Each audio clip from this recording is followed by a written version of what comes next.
Merci beaucoup. Bonjour à tous. Je suis très heureux d'avoir cette possibilité de vous présenter nos recherches aujourd'hui.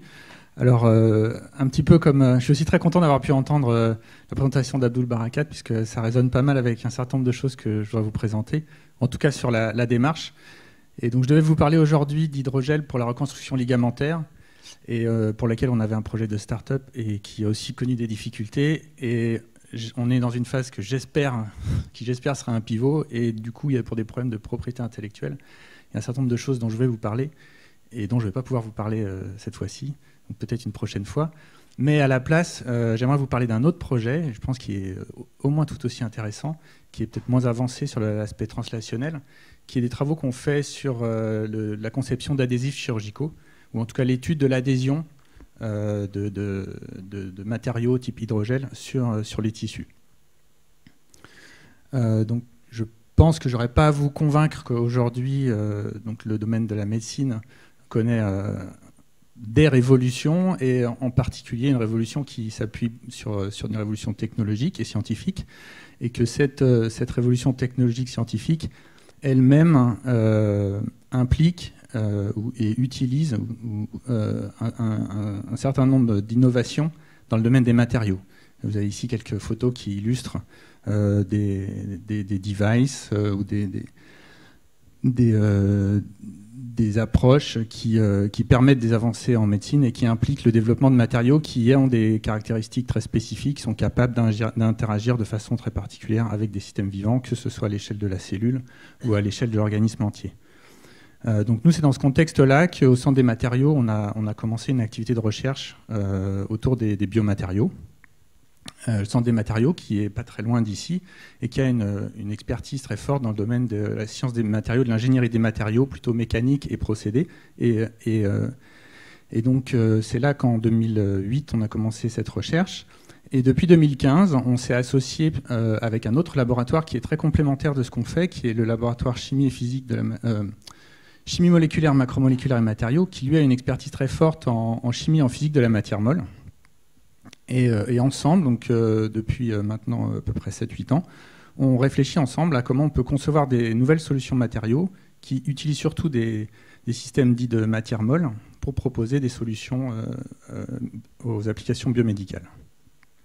Alors, d'un point de vue méthodologique, en fait, on est une toute petite équipe, et donc on souhaite rester concentré sur notre expertise qui sont les sciences de la matière.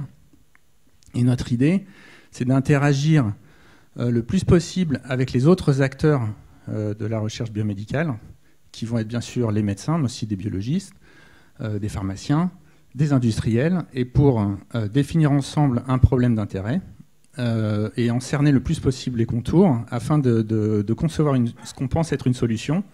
Et là, nous, c'est là qu'on intervient dans la conception de cette solution, dans son évaluation préclinique, voire pré-préclinique, c'est-à-dire avant même les essais animaux.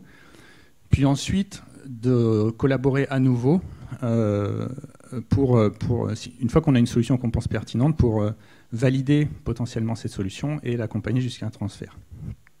Donc c'est ce chemin-là qu'on est en train de faire avec les hydrogels pour la reconstruction ligamentaire, et on se situe quelque part par ici. Et donc l'autre histoire dont je vais vous parler aujourd'hui, c'est sur les adhésifs chirurgicaux, et on est encore un peu plus là. Voilà. Donc je vous parlais de matière molle, vous n'êtes peut-être pas familier avec ce concept. Donc la matière molle, ça concerne toute une classe de matériaux qui subissent des grandes déformations sous des toutes petites variations d'énergie, des toutes petites contraintes, des petits changements de température. Et parmi ces matériaux, il y en a tout un tas, les pâtes, les fluides complexes, les polymères. Et pour les applications biomédicales, il y a un type de matériau qui nous intéresse, nous, plus particulièrement, en tout cas dans nos recherches actuelles, et c'est ce qu'on appelle les hydrogels polymères. Donc qu'est-ce que c'est que des hydrogels polymères ?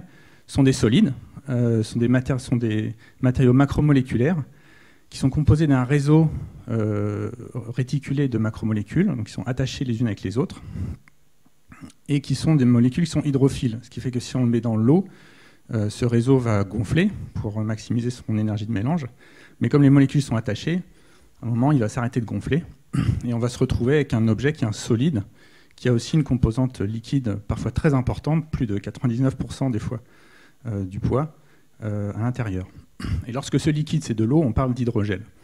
Et les hydrogels, c'est des matériaux qui sont très intéressants dans le domaine biologique et médical, parce qu'ils partagent beaucoup de similitudes avec les tissus vivants. Nos tissus, d'une certaine manière, ce sont aussi des hydrogels de macromolécules vivantes, des protéines, des polysaccharides.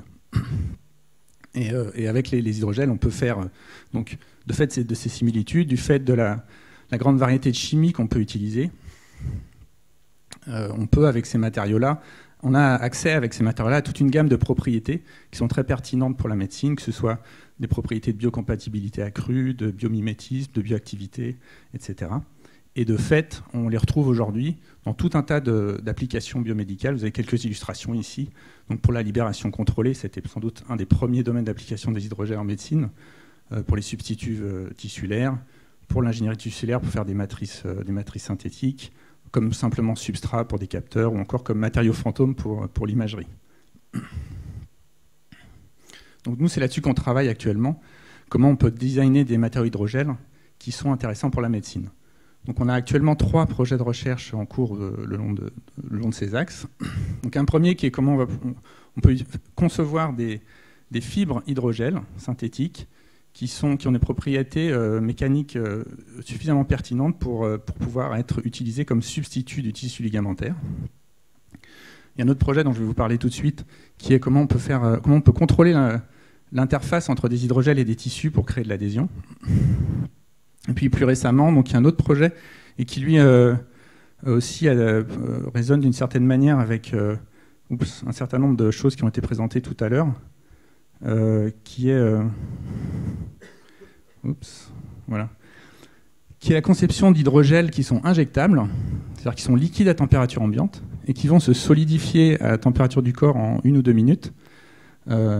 Et qu'on va pouvoir utiliser comme vecteur pour des thérapies cellulaires. Donc on va pouvoir disperser des cellules à l'intérieur, on va pouvoir les injecter avec les cellules, et ils vont se solidifier dans le corps, et en faisant, non seulement se solidifiant, mais en faisant en plus un matériau qui est macroporeux, dans lequel les cellules vont pouvoir se déplacer.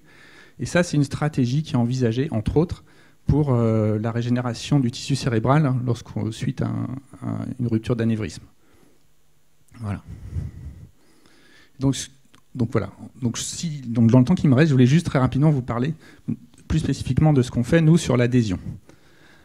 Il y a tout un tas de situations où on aimerait bien pouvoir attacher de façon robuste, ou en tout cas contrôler, des matériaux hydrogels à des tissus biologiques, que ce soit pour sceller des plaies, pour arrêter un saignement, pour venir faire du relargage local de substances actives, voire de cellules, pour protéger une zone endommagée pour éviter des adhérences, ou encore simplement pour attacher un capteur. Et la difficulté, c'est que lorsqu'on utilise des hydrogels, qui sont des matériaux très souples, relativement fragiles, a fortiori, si on veut les attacher sur des tissus qui sont eux-mêmes parfois très délicats, les techniques de fixation que les chirurgiens peuvent utiliser aujourd'hui ne sont souvent pas appropriées. Tout ce qui est fixation mécanique, souvent trop endommageant. Les cols polymères sont généralement trop toxiques et assez inefficaces en milieu très mouillé. Et puis les cols biologiques à base de fibrine sont déjà relativement chers, assez difficiles à manipuler et parfois aussi insuffisamment résistantes. Donc c'est pour cette raison qu'il y a une activité assez intense dans le domaine des adhésifs et de la matière molle pour essayer de proposer des nouvelles façons de coller au tissu. Et dans toutes ces différentes approches qui sont aujourd'hui utilisées, il y a un point qui nous a interpellés lorsqu'on a commencé ces recherches, c'est que beaucoup de ces hydrogels qui sont conçus pour être interfacés avec des tissus, souvent ne sont pas gonflés à l'équilibre. Je vous disais tout à l'heure qu'un hydrogel, donc quand on le met dans l'eau, il gonfle jusqu'à ce qu'il ne puisse plus gonfler, parce que les molécules sont tellement étirées que ça coûte trop cher de faire entrer encore de l'eau. Donc si l'hydrogel n'est pas gonflé jusqu'à cet état d'équilibre, lorsque vous le placez au contact du tissu, qui lui est souvent saturé en eau, donc il est très probable qu'il va se produire un phénomène d'échange, donc de l'eau, ou en tout cas des liquides aqueux, vont passer du tissu dans l'hydrogel. Et donc une question que nous on s'est posée dans un premier temps, c'est dans quelle mesure ce processus d'échange peut changer la nature de l'interface et participer, ou en tout cas avoir un rôle dans l'adhésion. Et ça, on avait déjà quelques pistes qui nous suggéraient qu'il y a un effet, puisque c'est un effet qui est assez connu dans le domaine de ce qu'on appelle la mucoadhésion, en particulier les gens qui veulent faire des gélules qui vont libérer des médicaments dans les muqueuses, dans l'intestin par exemple, ou dans l'utérus. Donc il est connu que si on vient déshydrater localement la muqueuse, on augmente l'adhérence d'un vecteur de médicament par exemple. Et donc pour étudier cette question-là, je vous dirai un peu plus tout à l'heure pourquoi, si j'arrive jusqu'à la fin, pourquoi on s'est intéressé au foie.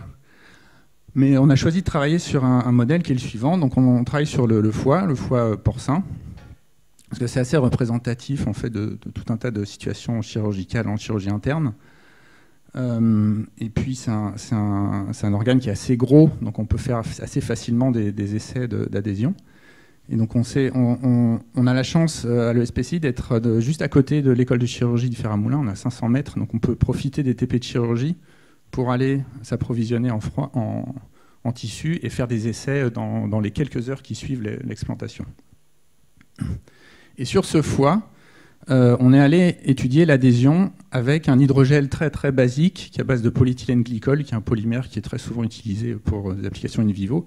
Donc ce polymère, ce PEG, on le réticule chimiquement pour former un hydrogel. Et les hydrogels que je vais vous montrer, c'est des hydrogels qui gonflent pas beaucoup. Ils prennent une fois leur poids en eau à peu près. Et ils sont censés avoir une adhérence assez modérée avec les tissus au travers d'interactions faibles. Donc ils vont essentiellement former, on pense, des interactions hydrogènes avec un certain nombre de fonctions chimiques des tissus biologiques. Et donc pour mesurer l'adhésion, eh bien, on a mis en place un protocole très classique en sciences de l'adhésion, qui est un protocole de pelage, où on vient, après avoir préparé une tranche de foie. Alors soit, dans ce que je vais vous montrer, on a caractérisé deux types de surfaces. Soit la surface intérieure du foie, qu'on appelle le parenchyme, ce qui est le cas ici, mais qui n'est pas la plus pertinente d'un point de vue médical. Mais aussi, on a aussi caractérisé l'adhésion sur la capsule du foie, donc qui est l'enveloppe du foie. Et donc dans ces expériences, qu'est-ce qu'on fait? On vient déposer une languette de ce PEG, on appuie pour un temps donné à une pression contrôlée, et enfin on vient se placer dans une machine de pelage où on vient effectuer le pelage à un angle constant, ce qui permet ensuite de remonter à une énergie d'adhésion, et on mesure la force nécessaire pour peler cette languette. Donc on a réalisé un certain nombre d'essais dans différentes conditions. Ça nous a pris pas mal de temps pour optimiser les conditions. Et une des premières questions, des premiers résultats qui nous a interpellés, c'est le fait que pour des conditions rigoureusement équivalentes, donc où là, par exemple, on colle un film qui n'est pas gonflé pendant 5 minutes et on vient le peler, on pouvait obtenir deux situations très différentes. Soit la situation suivante, donc je vais vous montrer avec ce petit film, où vous avez à droite, enfin à votre gauche, vous avez la vue de côté et à droite la vue de face. Donc dans certains cas, on observait ça, c'est-à-dire en gros, ça colle pas. Vous voyez, il y a un liquide, un ménisque liquide qui se déplace avec le front de pelage. Je vous le replace rapidement. Le point de décollement est très décalé par rapport à l'axe aussi de traction. Donc, ce sont des indications comme quoi ça colle vraiment pas fort. Ce qu'on a appelé un contact lubrifié. Et puis, des fois, on avait quelque chose d'assez différent, comme ça, par exemple. Ou là, au contraire, vous voyez, on lève même du tissu, pelage, et alors c'est en noir et blanc, on ne se rend pas bien compte, mais on arrache même du foie qui est transféré sur la languette. Et ça, donc c'est qualitativement très différent, mais aussi quantitativement très différent. Si on regarde les valeurs de force qu'on mesure, elles sont aussi significativement différentes. On voit mieux ici l'aspect des languettes post-pelage, avec une qui clairement contient du tissu transféré. Et si on répète ces expériences de nombreuses fois, sur plusieurs fois, c'est le cas de le dire, et qu'on extrait de ça par exemple une quantité qui est l'énergie d'adhésion, qui est en substance la valeur moyenne en fait, de cette force pendant le pelage, vous pouvez voir qu'on peut séparer assez bien les cas qui donnent lieu à un contact lubrifié des cas qui donnent lieu à un contact adhésif en les traçant en fonction de la teneur en eau du foie. Donc la teneur en eau, on l'a simplement mesurée en faisant des petits échantillonnages et en mesurant le poids sec, enfin le poids avant séchage et le poids après séchage. Mais ce qui est encore plus remarquable, donc ça on pouvait dire ouais c'est assez évident, plus il y a d'eau, plus ça va être lubrifié. Mais ce qui est assez remarquable, à mon sens, c'est que cette transition, elle a lieu pour des teneurs en eau où il y a encore plein d'eau dans le foie. On a la transition autour de 77% de teneur en eau, donc il y a encore beaucoup d'eau et c'est assez abrupt. Il suffit de passer de l'autre côté pour que ça se produise. Donc alors la valeur est différente si on fait de l'adhésion sur la capsule, mais on observe le même phénomène.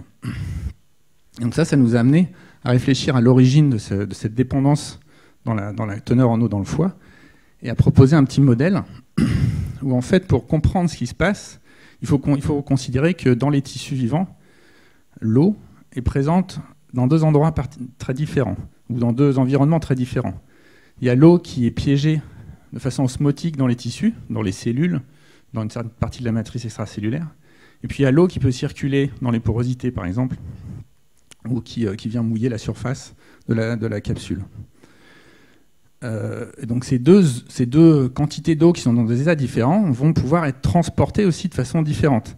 Et donc lorsque vous exposez la surface d'un tissu, cette eau qui est libre, qui est très mobile, va venir mouiller la surface, et quand vous placez votre hydrogel au contact, alors pendant un certain temps, il y a deux situations qui vont se produire au moment où vous allez peler. Soit vous n'avez pas encore absorber toute l'eau libre qui était disponible dans les tissus. Et dans ces cas-là, vous êtes dans un cas de contact lubrifié. Parce que l'hydrogel, oui, je ne vous ai pas dit, donc ces hydrogels, ils gonflent assez lentement. Donc généralement, c'est beaucoup plus facile pour l'eau libre de venir mouiller l'interface par capillarité que pour être absorbée par le gel. Soit en revanche, l'hydrogel a gonflé tellement qu'il a épuisé tout le stock d'eau libre qu'il y avait dans les tissus. Il a même parfois commencé à déshydrater le tissu sous-jacent. Et là, on est dans un contact sec qui va lui donner lieu à un contact adhésif. Et si on utilise... Donc ce qui est sympathique, c'est que ces deux quantités, volume absorbé, volume libre, on peut les mesurer, on peut les calculer via des modèles histologiques aussi. Et si maintenant, on trace l'ensemble de nos données de pelage, que ce soit sur le parenchyme ou sur la capsule, en fonction de ce ratio volume absorbé sur volume libre, on arrive à prédire assez bien la transition entre le régime lubrifié et le régime adhésif pour un ratio autour d'une valeur de 1, donc qui tend bien à confirmer que cette image, en gros, capture bien le phénomène. Donc en gros, tant qu'on n'a pas épuisé toute l'eau libre qui est dans les tissus, on va être en contact lubrifié, donc on va avoir du mal à créer un contact adhésif. Et plus on déshydrate, donc plus on vient à des valeurs qui sont loin de 1, plus ça colle. Donc ça, c'est super parce que ça nous a permis de bien comprendre les essais ex vivo. Et ça, je pense, ça apporte aussi un éclairage nouveau sur la façon dont la communauté qui travaille sur les adhésifs chirurgicaux doit analyser les essais ex vivo qui sont réalisés sur des tissus explantés. En revanche, c'est probablement très loin de ce qui se passe dans la réalité. Parce qu'on veut souvent coller sur des tissus qui ne sont pas morts. Et quand les tissus sont vivants, et donc ils sont vascularisés de façon active, et donc la quantité d'eau libre dans les tissus, elle est virtuellement infinie, puisque les tissus sont continuellement hydratés. Et d'ailleurs, lorsqu'on est au bloc et qu'on fait des essais sur... donc nous on travaille sur des cochons, à l'école de chirurgie à Maison-Alfort, on voit transpirer les tissus, ce que vous pouvez voir ici. Donc à la surface du foie, il y a une exudation qui se produit, qui est très remarquable. Et donc la question qui est la plus pertinente, c'est finalement est-ce que ce mécanisme d'hydratation des tissus dans quelle mesure ce mécanisme d'hydratation des tissus va même empêcher l'adhésion dans une situation chirurgicale plus réelle, donc en conditions in vivo. Donc pour ça, on a transposé notre protocole en in vivo pour essayer d'estimer cette quantité d'eau qui est exudée à la surface du tissu lorsqu'on est en situation de chirurgie.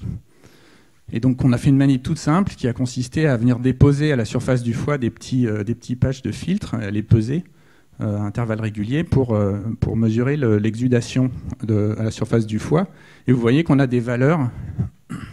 Donc le T égale 0, c'est le moment où on a commencé la laparoscopie, donc le moment où le chirurgien a ouvert le cochon, on a des valeurs d'exudation qui sont très très largement supérieures à la quantité d'eau qu'on peut éventuellement tamponner à la surface d'une capsule de foie explantée.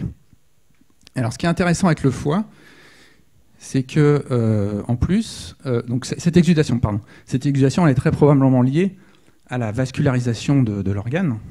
Et ce qui est chouette avec le foie, c'est qu'on a des techniques chirurgicales qui sont d'ailleurs utilisées lorsqu'un chirurgien fait une résection pour moduler la vascularisation du foie. Et en particulier, on peut faire ce qu'on appelle une occlusion, c'est-à-dire qu'on peut venir clamper temporairement les artères et les veines qui irriguent un lobe pour arrêter ou réduire très fortement la vascularisation de ce lobe. Et lorsqu'on fait ça, et qu'on continue notre expérience, on voit qu'on est capable de faire redescendre très très fortement l'exudation, et que c'est réversible, c'est-à-dire qu'il suffit de déclamper pour retrouver une exudation, et on peut recommencer encore plusieurs fois. Et alors, ce qui est encore plus intéressant, c'est que d'un point de vue d'adhésion, l'adhésion, ça a un effet dramatique. Si on fait nos essais, donc la première chose qui n'était pas une mince affaire, mais ça consistait à faire des essais d'adhésion in vivo, je vais me dépêcher. Et donc pour ça, on a fait nos essais de pelage que je vous ai présentés tout à l'heure, au bloc de chirurgie, sur le cochon toujours. Et là, ce que vous pouvez voir, donc je vous montre, vous voyez la courbe de force qu'on mesure lorsqu'on pèle une languette in vivo par rapport à la force qu'on mesurait ex vivo, donc quand on était dans un cas Vabs, enfin volume absorbé supérieur au volume libre disponible. Donc vous voyez qu'on colle beaucoup moins, et ça on peut le voir très clairement si je vous passe ce petit film.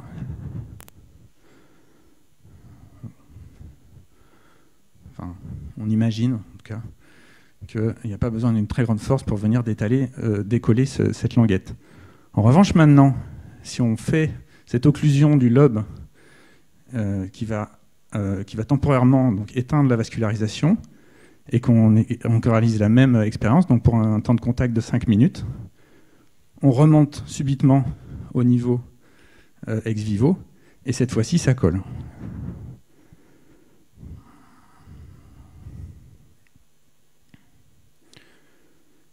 D'ailleurs, donc on a fait une expérience à l'école de chirurgie, une fois que c'était mal passé.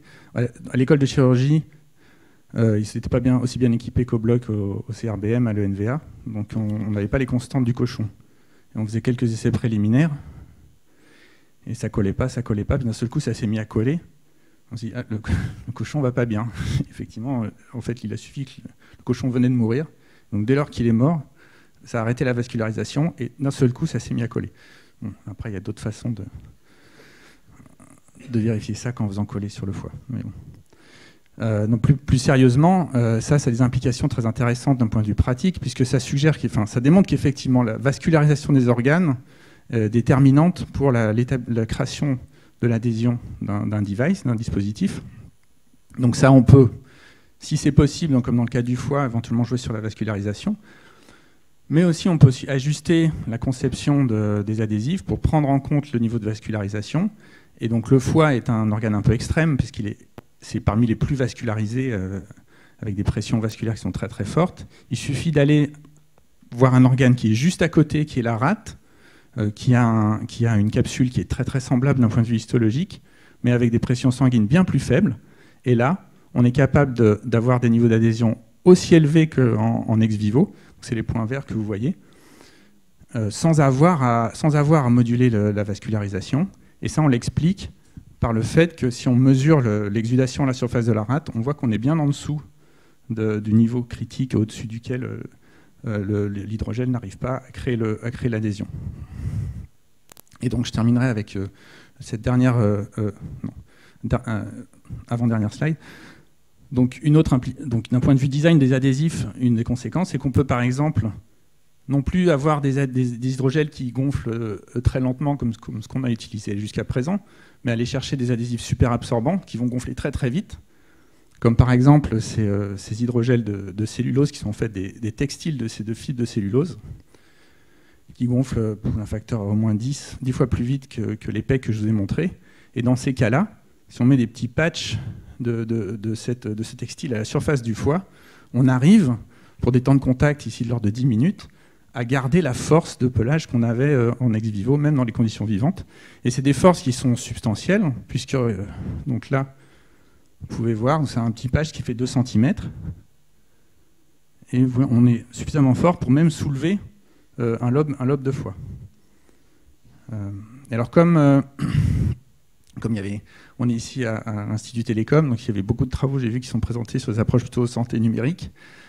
Finalement, on n'est pas si loin que ça aussi de vous pour ça, puisque la motivation initiale de ce projet, c'était au travers d'une collaboration donc, avec l'hôpital Paul Brousse, des chirurgiens hépatiques et des gens à l'INRIA qui travaillent sur l'utilisation de réalité augmentée pour améliorer la précision du geste chirurgical.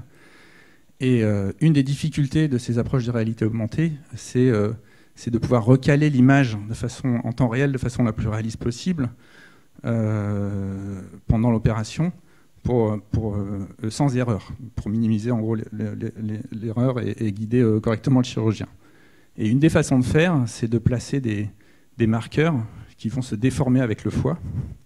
Et ce que voudraient faire les chirurgiens, c'est pouvoir mettre ces marqueurs pour qu'ils tiennent le plus possible, mais sans endommager le foie, et qu'on puisse idéalement même les retirer après l'opération, sans que ça prenne du temps.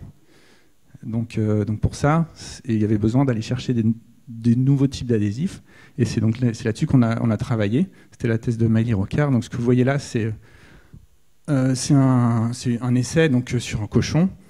On est venu placer donc, des petits marqueurs que vous voyez ici à la surface du foie, avec le dispositif de réalité augmentée pour essayer de détecter le modèle. Alors, j'ai malheureusement pas les données de recalage à vous montrer. Je peux juste vous montrer la robustesse de l'adhésion. Donc, suite à la manipulation du chirurgien, on arrive à avoir des systèmes qui restent collés sur le lobe, même pour des déformations qui sont assez conséquentes.